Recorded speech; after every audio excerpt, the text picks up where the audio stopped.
Good day, everyone. Today, I will make a speech about the dangers of deception. By the way, I'm Jet Vincent Alvaro Mabayo, your speaker for today's video.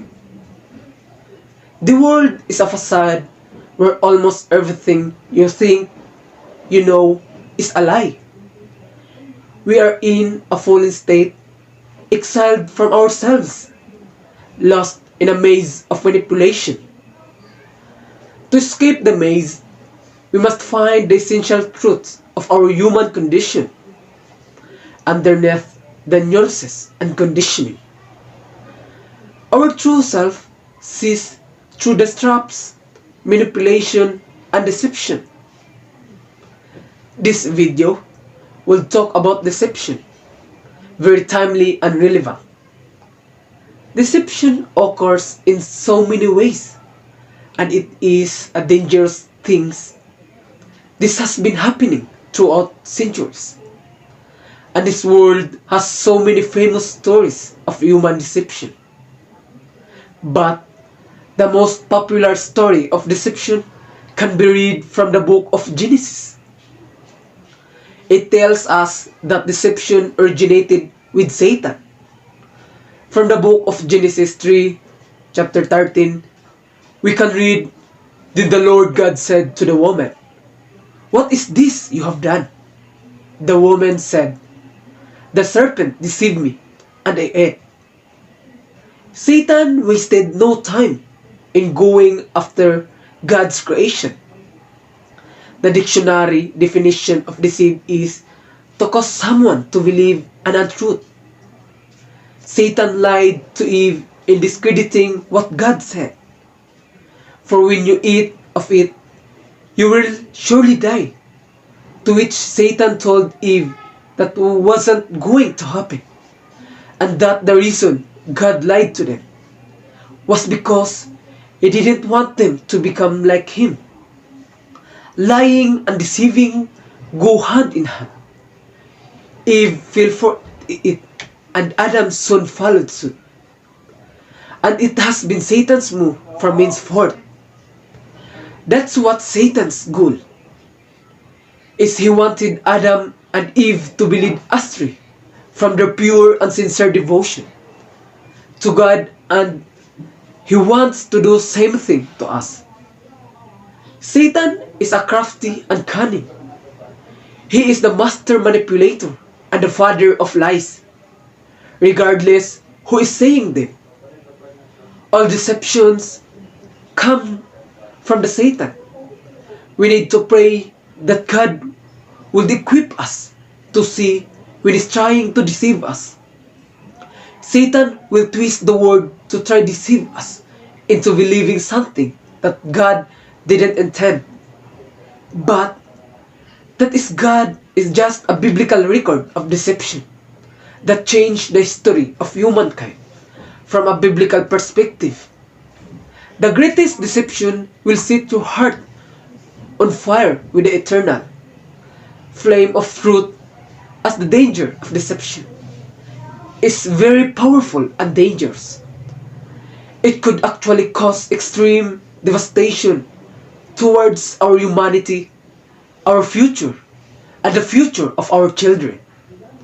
The greatest deception will set your heart on fire with the eternal flame of truth. Our world history is filled of so many deceptions, from political and religious leaders, economy, education. These sectors have their own share of deception that we must know.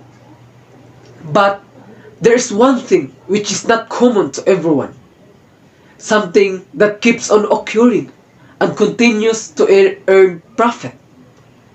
I need to discuss this deceptive activity, and it presumes humankind as ignorant of truth, where in fact their deception has slowly revealed to be a short of life for their personal gain.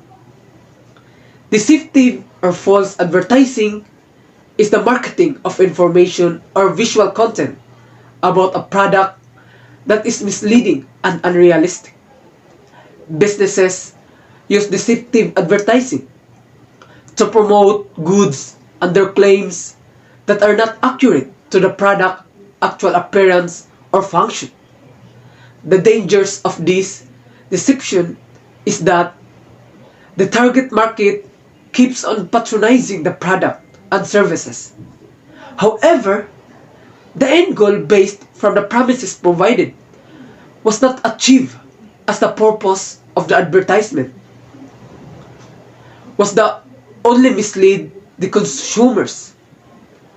Among the top deception in advertising is false promise, telling the customer, a consumer, that product being promoted could quickly change their physical appearance in 1 week or less, or product as foods are healthy and good for the health.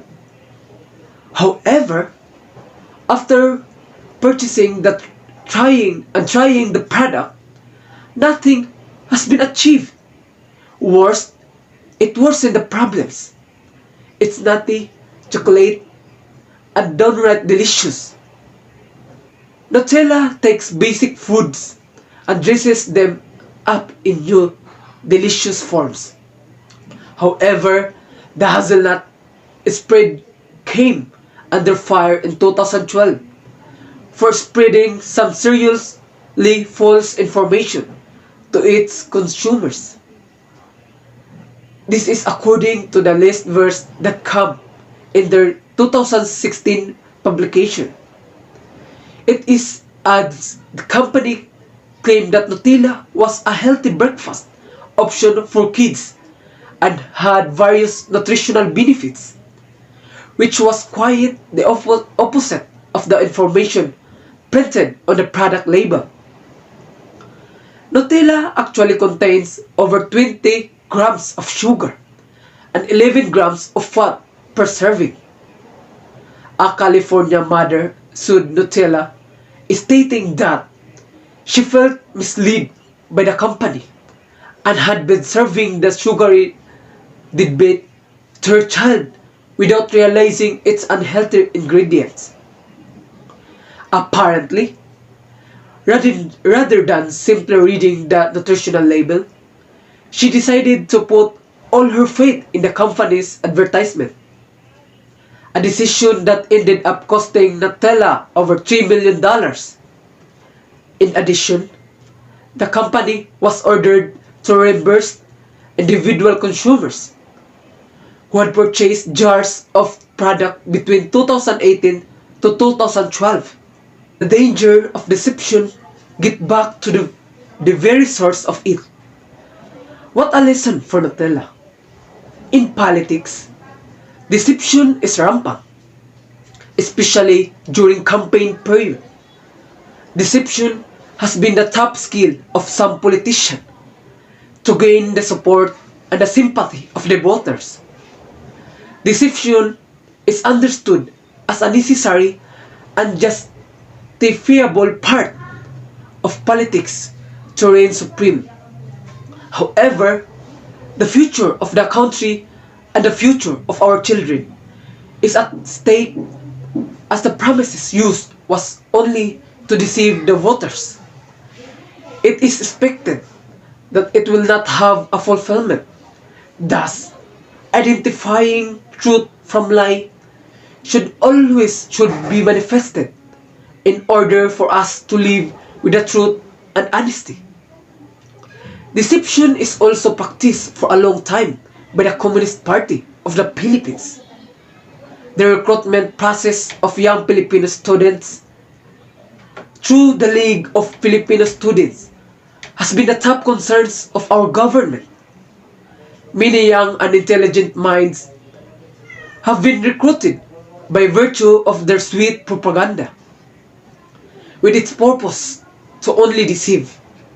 Just recently, Vice President and Education Secretary Sara Duterte on Friday welcomed the joint initiative of the Schools Divisions Office, or SDO, of the province of Aurora and the Military on Information Dissemination. efforts against the recruitment, deceptions, and infiltration of the Communist Party of the Philippines New People's Army, or CPP-NPA. Among the students in the province earlier, 91 IB Commander Lieutenant Colonel Walito Recto Jr., who signed the agreement with SDO Aurora Superintendent Dr. Catalina Pais, said they will ensure they will use a child-friendly motivation in delivering the message to increase awareness and recruitment activities by the communist rebels. Further, female NPA members were called to reflect on the deception of the CPP NPA that forfeit their future as a woman. What happened to a number of men NPA members who have been cuffed, jailed, and worse, killed may serve as a wake-up call for the remaining victims of communist deception to now come to grip with reality on how they have been used and ridiculized in a lost cause, wasting their gift and squandering their opportunities. The arrest of Ramon Patriarca alias Using, the Deputy Secretary and Finance Officer of Committing Region Negros, along with his two cohorts during a joint military and police operation in Barangay Suay, Mamamaylan City, in southern Negros Occidental. It's disturbing since it's all started from deception. The CPP NPA is listed as a terrorist organization by United States, European Union, the United Kingdom, Australia, Canada, New Zealand, and the Philippines. This communist group is very good at deception, which tortures the young minds to join their movement without the knowledge of their parents. Anyone who becomes a victim of deception is always at risk. The ability to protect yourself from deception begins with knowing characteristics of deceptive behaviors so that you can notice when a person engage on those behaviors. We should always be careful on who to trust and who to talk, what to believe and not to believe. We should practice the act of doubting, as this would lead to investigating to know whether something is true or lie. That's all for today. I hope you enjoy my video. Thank you.